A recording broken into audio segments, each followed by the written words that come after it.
If he was trying to help, how did he ended up leaving the problem? Well, earlier that day, like Lonnie said before you delivered the pizzas, me and Lenny already settled our arguments.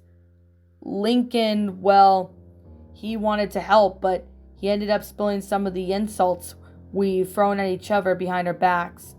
Lori then scratched her eye, and that's what caused another fight to break out between us.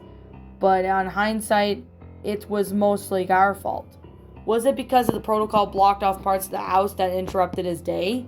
Bobby questioned, making Lori give a guilt-filled stare. He tilted his head slightly.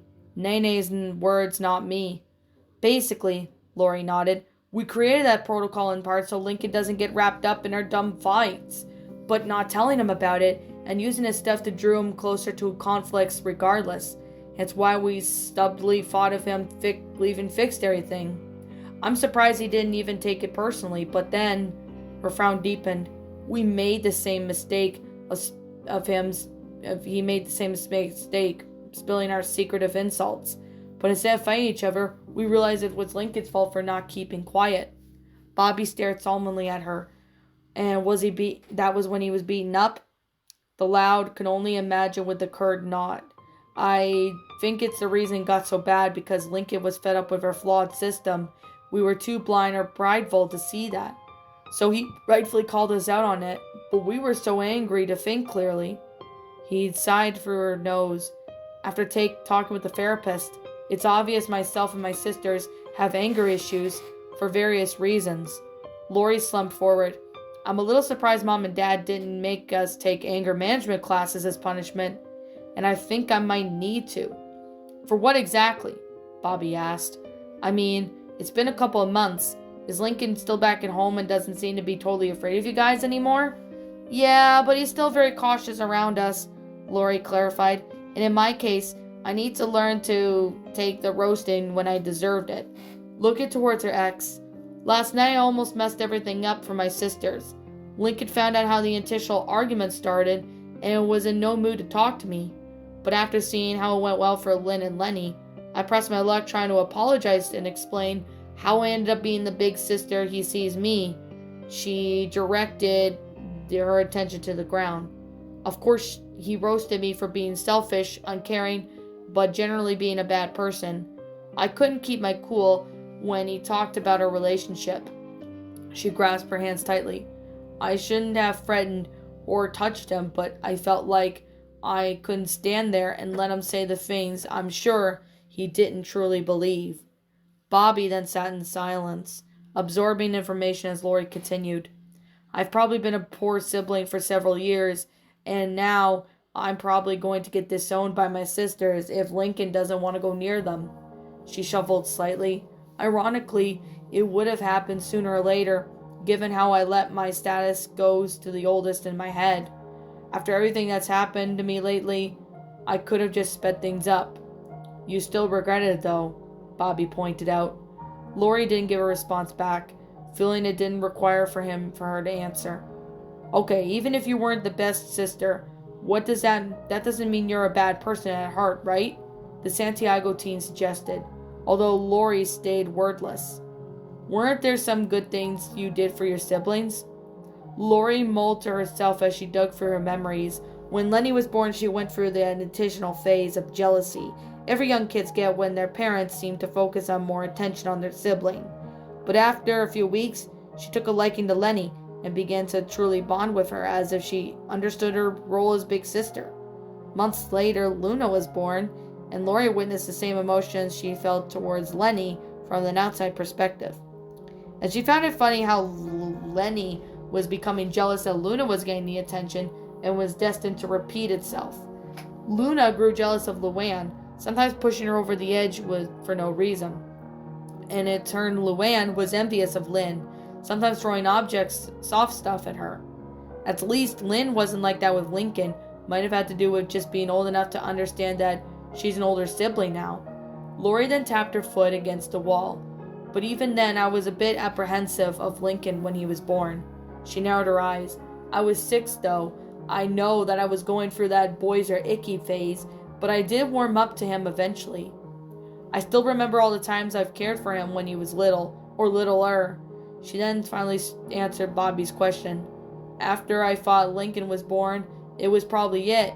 The thing I did notice is that my parents started taking more hours they could to provide for us. But I didn't mind it much back then. I actually enjoyed being the role as a default babysitter. So you took over them to the park and stuff? Lori shrugged. Pretty much. Even then I had to chase down a few bullies a few times when they picked on my youngest siblings. She frowned. Then a few years later, Mom was pregnant with Lucy. Then 2 more after that, the twins. Then 2 after that was Lisa.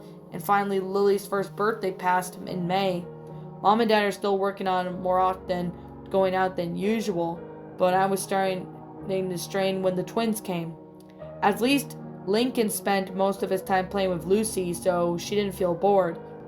And that gave me one less sibling to manage. But the twins were a handful, and still are. Lynn was overly rebellious, and Luann discovered comedy. By the time I was 13, it felt like they didn't listen to me as much as they used to. Lori then bit her cheek. I went from being the fun, loving sister to being the unfun sister. I felt that it was the only thing I could do to keep the house from looking like a mess and getting all of us grounded.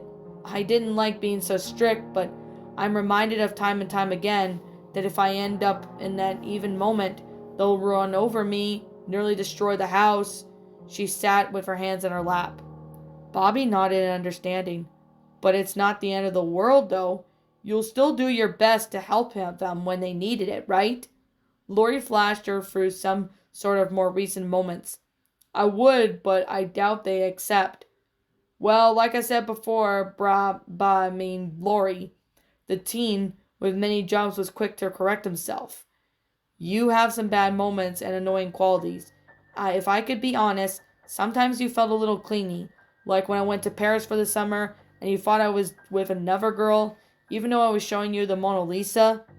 Lori then ducked her head a little as she felt her blood rush through her cheeks out of embarrassment. To be honest, Bobby was clingy at times too, but she wouldn't say it out loud. But you're still a decent person. Nene is a bit of a troublemaker too, but underneath that rough exterior, she's a nice person. She's just a little too worried about being picked on. And at least you want to change for the better, because some people who refuse to do that. He then sat his hands on his lap. But you can't really keep being yourself over this. Yeah, you should have waited for Lincoln to calm down first, but you shouldn't try to try and make up to him. I don't think he really hates you for what you did. Lori then deadpanned a little. How can you be for sure about that?